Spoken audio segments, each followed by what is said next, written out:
So today I'm going to show you how to take your traced drawing and turn it into a physical model. To begin, we just have the traced drawing that Chad showed you how to do in the first part of his tutorial, and we want to print it at 8 by 8, 8 inches by 8 inches. And to do that, you're just going to select your drawing and type scale, and click one end, the base point, and then your first reference point. And then our second reference point is just going to be at 8 inches. And if you think yours is at 8 inches and you want to check, you can type distance and click one end and the other end, and ours is 8 inches up here. When we make our model, we're going to be measuring off of Rhino, and so we want to make sure that our units and our tolerances go down to 1/16 of an inch, because that'll be the kind of tolerance of your model, pretty much. And to do that, we just type in units, and then in here, inches, absolute tolerance, looks pretty good, and great. And then we'll want to go down to display precision, 16th, because that will, when you test the distance of each piece that you need to make, it'll give you it down to the 16th, which is what you can measure with your ruler pretty much. Great. Okay, after that, we are just going to print out the page on Rhino and making sure that we're printing it at scale. So we want to go down to our view and output scale, make sure it's at 1:1, and then just center your paper like so. And just make sure your whole drawing fits on that page before you print it. Okay, great. We've now printed the base drawing out and we have it off to the side. And then I just am setting up the materials that we'll need for this part of the project, the model building part. And I have my cutting mat here, a T-square, and a plastic triangle. Both of these I only use for drawing and not for cutting at all. And for cutting, I use this cutting edge, the metal cutting edge, and my X-Acto with a lot of extra blades to keep them sharp. And then I have just a pencil to draw on the chipboard with. Pencil is nice because you can erase it afterwards, unlike pen. And I have two types of glue, white glue for the actual model assembly, and a glue stick to attach my drawing to the chipboard itself. And then these things here are called machining squares, machining blocks, 1, 2, 3 blocks. There's a bunch of different names, but I use them to keep my edges square when I'm building models, so you can kind of stack them together like so. And they're called 1, 2, 3 blocks sometimes because they're perfectly 1 inch this way, 2 inches this way, and 3 inches this way. And so you can use them to make sure everything is 90. They're also great to weight things down while you're letting them dry, and there's lots of different uses for them.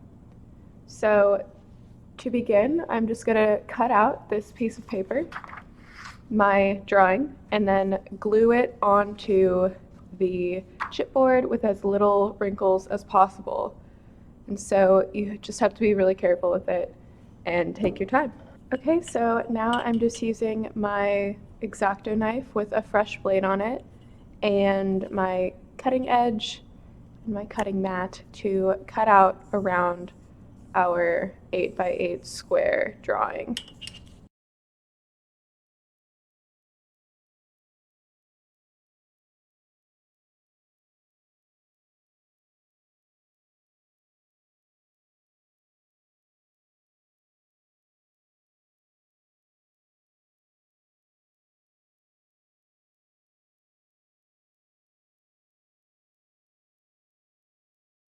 Now that that is cut out, we're just going to take our paper and our chipboard and try to glue it on like so. I'm going to try to get mine as close to the edges as possible just so it's easier to cut out. And just gonna take my glue stick and go for it.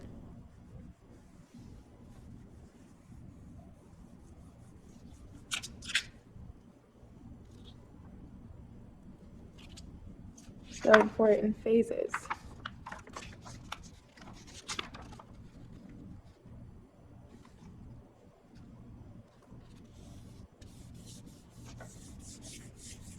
And then just moving from one edge to the other. And then I'll go in and add some more glue. And I'm also just adding glue onto the chipboard itself because it dries clear, and so we won't be able to tell unless you get your hand stuck in it. Then I'm concentrating it at the edges so that it doesn't peel up as we're working or as you're building, so you're just having the model around for later. Great, and then I'm still just smoothing out from the edges, from the center to the edges, to try to get it as smooth as possible.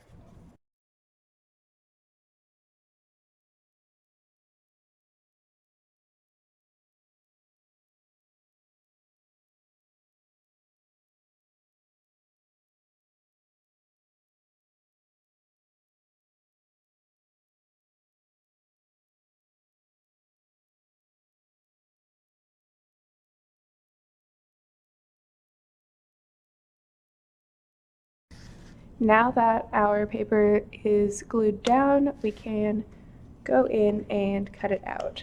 So just using the same straight edge and X-Acto technique.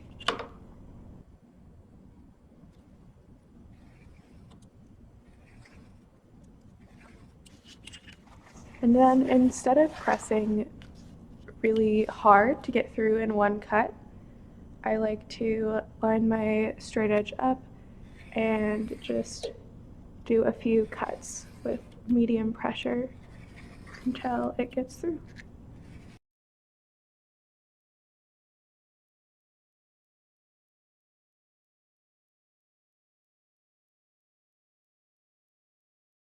Voila. So putting our square aside, I'm going to cut this piece down into a few 8-inch strips, pretty much, to simplify our process, because this tutorial will show you extruding the full 8 inches up to the top of the cube. And so to mark it out, I'm just taking my straight edge, not my straight edge, my T-square, and lining it and going down the edges with my pencil like this and marking off 8 inches. I usually like to do a few spots just to be sure. And then if I line it up at the bottom, kind of like that, but straight, and line it up to that mark, we can draw a line down the whole thing, and then we know that we'll be getting that exact 8-inch strip going down there. And then our next step is to just cut along that edge. Let's double check. Great, that looks good.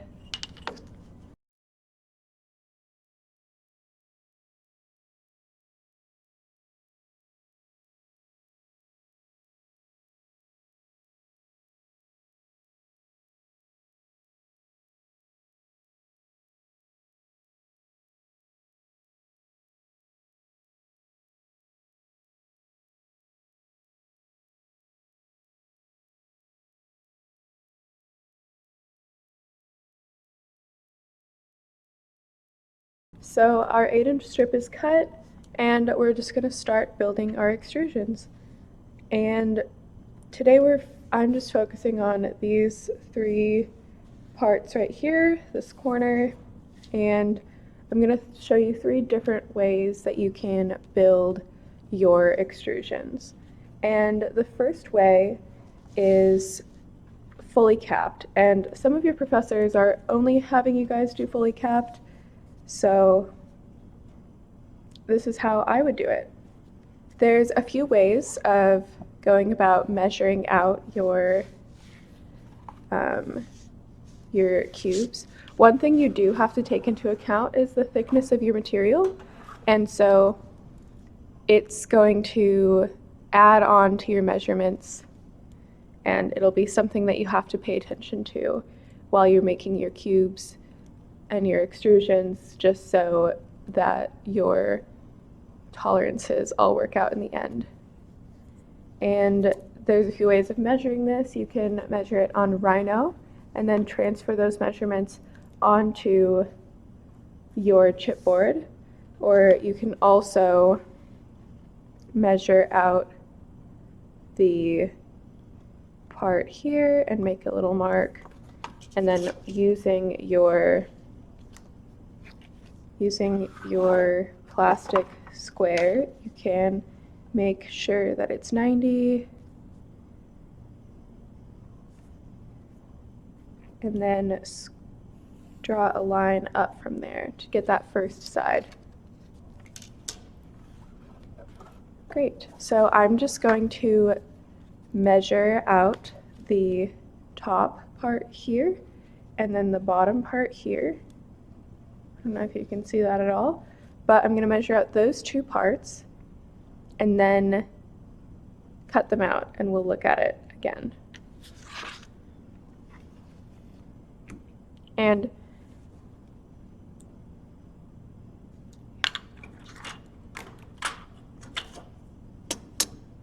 then I've been cutting a bit, so I'm just going to change my blade so that we can get clean cuts, because those are very important.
Okay, so we have our two sides here, and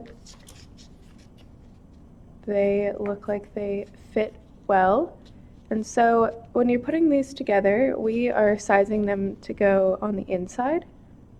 And so when you have both of these like this, it'll make that inside portion along here shorter by 2 of the thicknesses of your material. So you're basically taking these off of the sides of your material, off the sides of this like shorter part here. And so I'm going to measure and cut those out, and then we will look at everything and start gluing them together.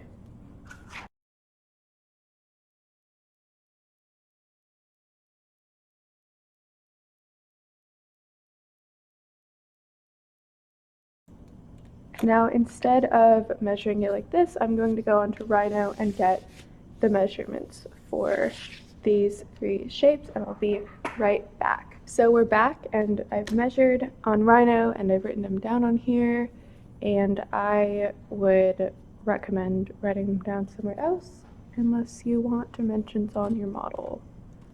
So I'm going to speed through and just cut out the other two pieces that will go with this for now, and the third one as well, which will be the top piece. So the other two sides and the top piece. And I am going to, when I measure out this side here, the perpendicular ones to these, I'm going to make sure to take off the thickness of both of these boards put together so that when these are on its end, it still has the correct dimensions. And I'll show you what I mean more about that later.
Okay, so now that I'm done cutting out those two sides, it's time to glue them together. And there's a few ways of doing this. And basically we just want to apply glue to the edge of our chipboard and then attach it to the other piece and hold it still at a 90-degree angle until it's dry. And since these are different lengths, we need to remember how we've planned on assembling these. So the way I've planned it out, this piece will be on the inside of this other piece, like so, kind of making that T on the very edge, an L, I guess it would be. And so there's a few ways of going about the gluing business, and one of them is to get a scrap piece of chipboard. I'm just going to use the end right here, and then using a straight edge, just apply a strip of glue in a straight line, like so.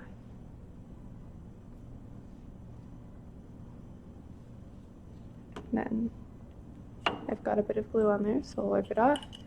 And then you can go in and dip the edge of your piece in it. like so. Get it on there nicely, and then dip off, tap once to dip off any excess.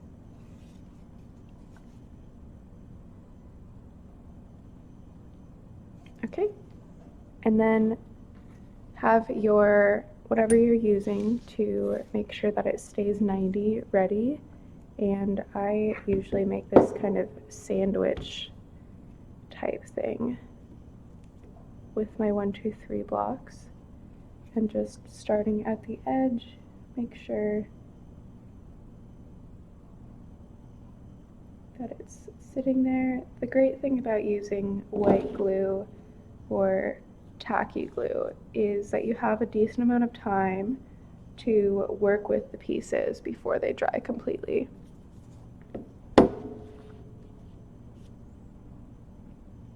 And we just want to make sure that this is flat down on that the other piece of chipboard. And I'm holding it down for a bit, applying a bit of pressure.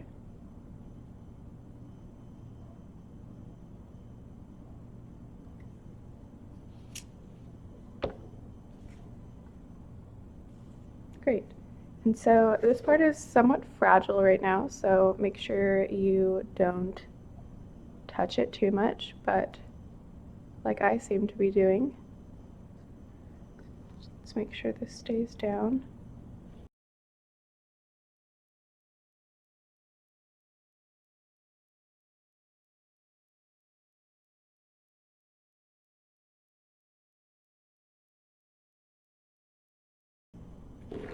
And now we can basically do the same thing to this other piece, the other short one.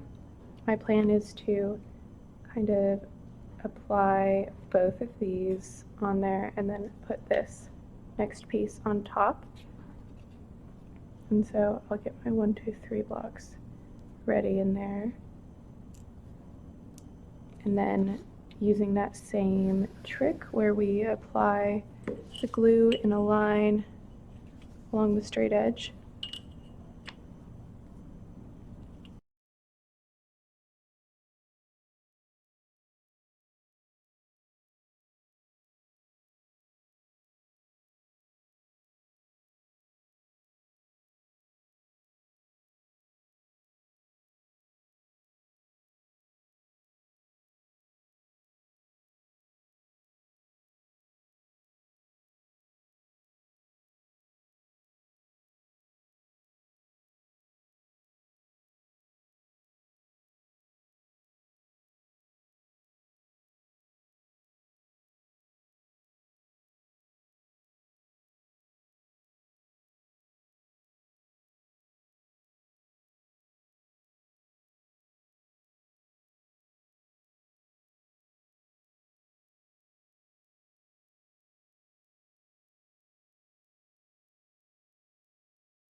It seems I did not put enough glue on, so we're going to redo that part.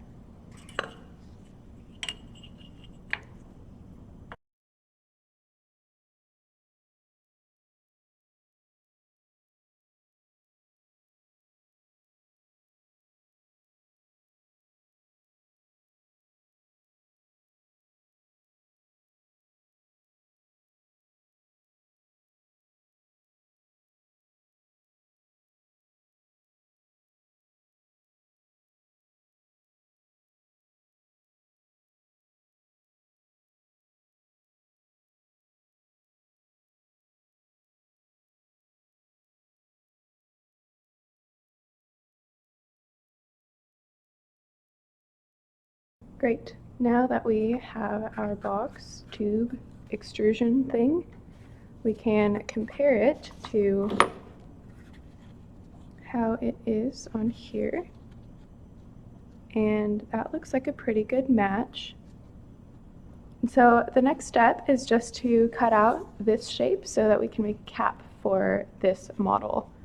This will be a 1 1/8 by 1 1/16 little cube situation.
Great, so now I'm just going to glue this square that I just cut out onto here. And to do that, I will again make a little glue reservoir and just dip it in. And let's try it this way now. I'm just kind of tracing this. We're going to see if this works.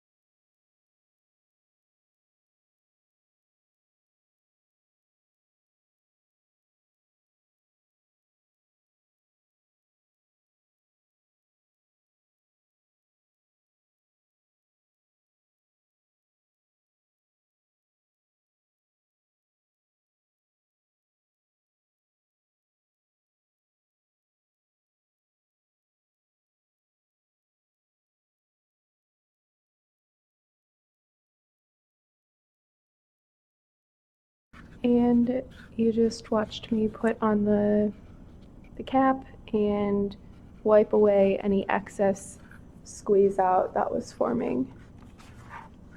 Okay, and now after we put our cap on, it's time to secure it to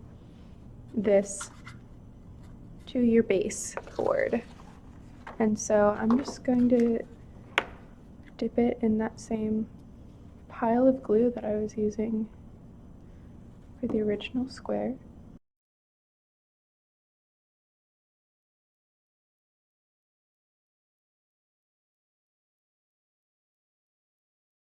And this is another great use for your T-squares, or not your T-squares, your machining squares, to just make sure that everything's nice and 90 when you put it down on the page.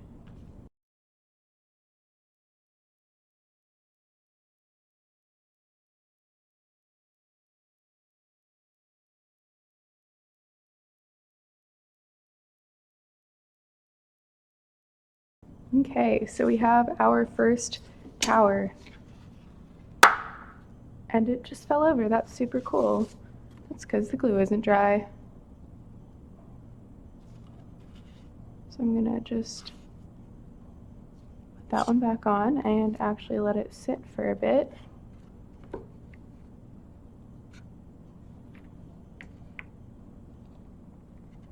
And apply some pressure.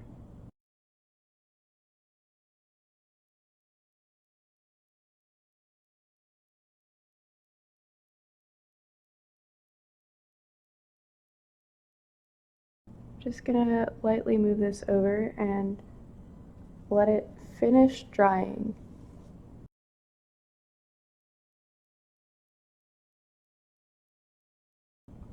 Great, well, while that's drying, we're going to basically repeat the process, but making a tube with an open top